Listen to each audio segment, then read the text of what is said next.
Hey guys, Jengar here. Welcome to this episode of Combat Report, in which we are taking a look at the American TBD, an early American bomber.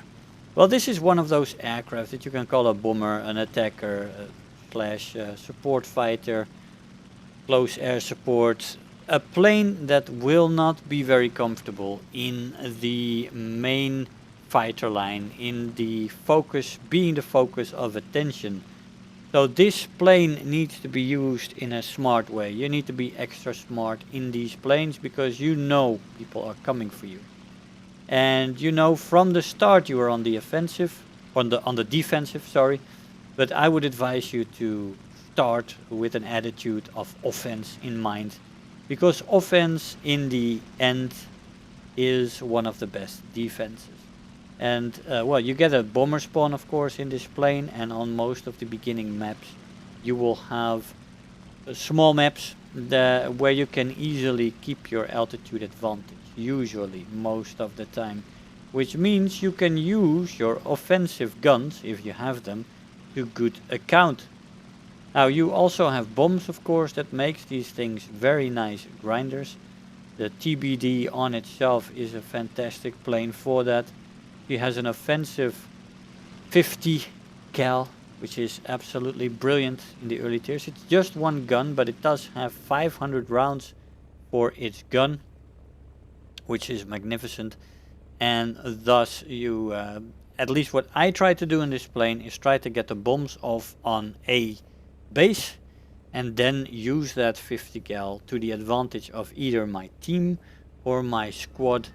And it can be particularly effective as a support fighter. After you throw off your bombs, which we have just done, we are now free to perform that support role. In this match I am with a squad, and that means you always have people that can fly ahead in their fighters, if you have people in their fighters. In this squad we had 3 people in TBDs and 1 person in a fighter. And that means that you can let the people in the fighters go ahead and start dogfights, and then you can come in with that 150 gal with 500 rounds and wreak havoc. That is what you definitely can do. We are here coming from our bomber altitude and trying to get some position on this CR-42, who is really busy with somebody else. Now, of course, often you will meet pilots here that are beginning pilots, but you will be surprised at how many higher level players are still playing these ranks, because there's so much fun to be had in the planes at these BRs. Lovely planes at every battle rating. Well, here we go for our first target. We do need a few rounds here before we find that left wing, but we do take off that wing. And that 50 cal can be devastating on the TBD. Absolutely fantastic. It also doesn't feel too, it doesn't feel too much like a bomber. It actually can maneuver a little bit. It's not fantastic, of course, let's say that. But in the support fighting role, you have enough maneuverability to get the guns on target, at least. Or to get the gun on target, because it is only one gun. But we do have an engagement here again. We did lose a little bit of altitude. We're trying to slowly climb up again. Of course, this plane doesn't have fantastic climb rate, so you gotta make sure you are careful with your energy. And energy, altitude, of course, those two intertwine. Altitude in the end always is energy. So positioning is very important. Now we did lose a little bit of altitude from our CR-42 encounter. My allies though, and the P-36, the GG fighters there, takes out the G-50, and we can go in for the other targets as we slowly climb up. We're just mainly trying to pick up some speed here, as you do not have that very much. And when you're trying to cover other players like this as a support fighter, you need at least a little bit of base speed in you, so you can make a vertical loop, for example, that you don't stall out too easily. So you gotta keep that in mind in the support fighting role. It's always good to position yourself for that first stall out that the enemy plane will always do, basically. And there is that. Now in these small maps you always have the AA as well that is positioned, and that seems to be very effective this patch. Now after flying after that Breda, it took such a long time before we could even close. I mean, it wasn't even possible to close because it was extending from my two allies and I was too far away, so I decided to dive on this 109. Now the Breda is also losing altitude, so that is in our advantage here at the end of the match, where we have come to this place with 2 TBDs and 1 P-36A. Now we're still not sure if we can win this with the AAs firing at us here and all the jazz coming in.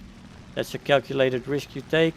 We're still enough distance away from the airfield though to make this plane useful. Now again, you don't want to be the focal point in any of these kind of planes. The TBD, oh, we lose one of our allies. We lose the main fighter that we had. Now we don't have that anymore, so this is going to be interesting. We gotta thin the numbers quickly and we're gonna get a shot.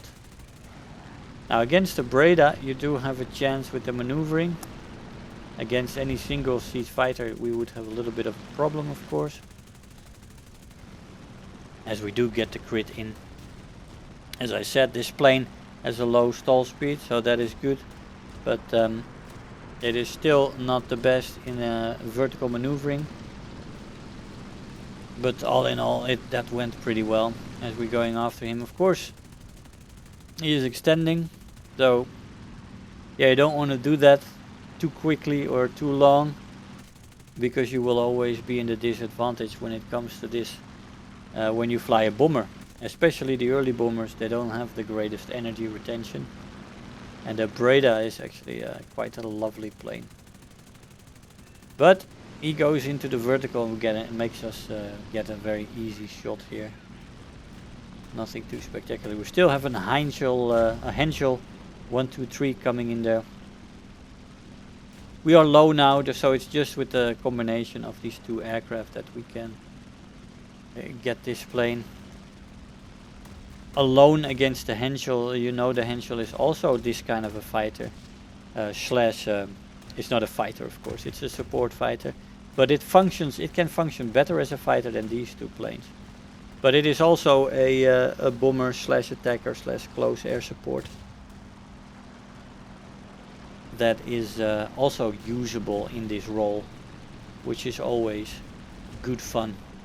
A bomber that can function as a support fighter as well. Extra important how to position yourself and to use the plane's limited ability to set up the shots well. That is the main thing you got to focus in these kind of planes. But they can be very, very lethal and very, very functional, as they can serve double roles, sometimes triple roles. And that is enjoyable, depending on the plane. It becomes more or less effective, of course, but you'll always have that with these kind of planes. And yeah, I hope you enjoyed, guys. I want to thank you all for watching, and I'll see you guys next time. Bye bye. If you're new here, make sure to hit the subscribe button, become part of this community.